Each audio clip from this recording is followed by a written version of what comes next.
우리 삶은 끊임없는 선택의 연속이에요. 아침에 무엇을 먹을지부터 어떤 직업을 선택할지까지. 그런데 왜 이렇게 많은 고민이 뒤따를까요? 바로 자원이 부족하기 때문, 즉 희소성 때문이에요.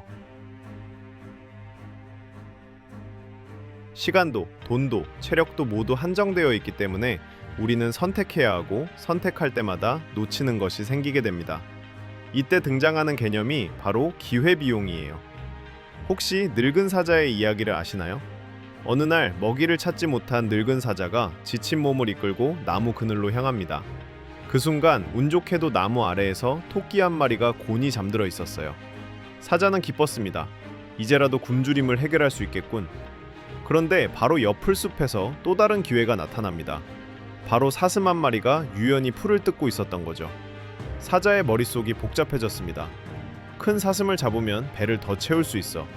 하지만 지금 바로 앞에 있는 토끼는 확실하게 잡을 수 있어. 결국 사자는 욕심을 냈습니다. 사슴부터 잡자. 그리고 나중에 토끼도 잡으면 되겠지. 하지만 현실은 다르게 흘러가게 됩니다. 늙은 사자의 힘으로는 빠른 사슴을 잡을 수 없었고 그 소리에 놀란 토끼마저 도망가 버립니다. 결국 사슴도 토끼도 모두 놓친 채 빈몸으로 돌아오고 말았죠. 여기서 사자가 잃어버린 것이 바로 기회비용입니다. 사자는 하나의 선택을 하는 순간 반드시 다른 하나를 포기해야 한다는 사실을 무시했습니다. 토끼를 선택했다면 확실한 식량이 되었겠지만 사슴을 택함으로써 토끼를 얻을 기회를 잃어버린 거죠.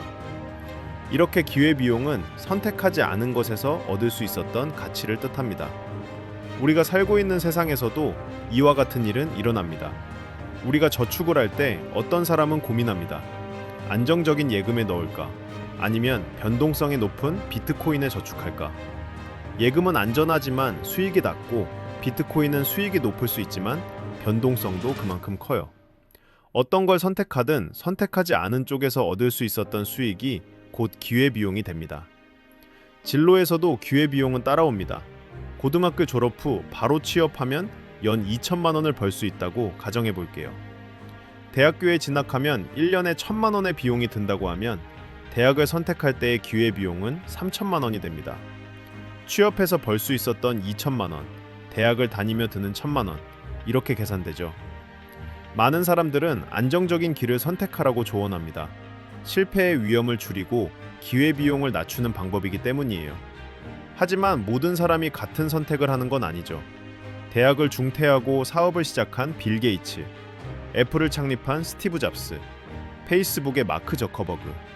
이들은 안정적인 직장을 선택할 수 있는 기회를 포기하고 자신의 목표에 집중했습니다. 그 결과는 모두가 알다시피 엄청난 성공이었죠. 물론 실패했다면 감당해야 할 기회비용은 훨씬 컸을 겁니다. 이처럼 선택은 언제나 득과 실을 함께 가져옵니다. 마무리하겠습니다. 모든 선택에는 대가가 따르는 법입니다. 우리는 제한된 시간과 자원 속에서 끊임없이 선택해야 합니다. 그리고 그 선택에는 언제나 기회비용이 따르죠. 그래서 어떤 선택이든 내가 얻을 수 있는 것, 내가 포기해야 하는 것, 이 두 가지를 함께 바라보고 결정해야 합니다. 자원이 희소하기 때문에 우리는 매 순간 선택해야 합니다. 선택의 순간, 포기한 것에서 얻을 수 있었던 가치가 곧 기회비용입니다. 기회비용을 보려하지 않으면 사자처럼 두 가지를 모두 놓칠 수도 있습니다. 인생의 중요한 결정일수록 득과 실을 차분히 살펴보고 선택하는 여러분이 되시길 바라고 그 선택을 응원합니다. 구독과 좋아요는 영상 제작에 큰 힘이 됩니다. BTC 모아였습니다.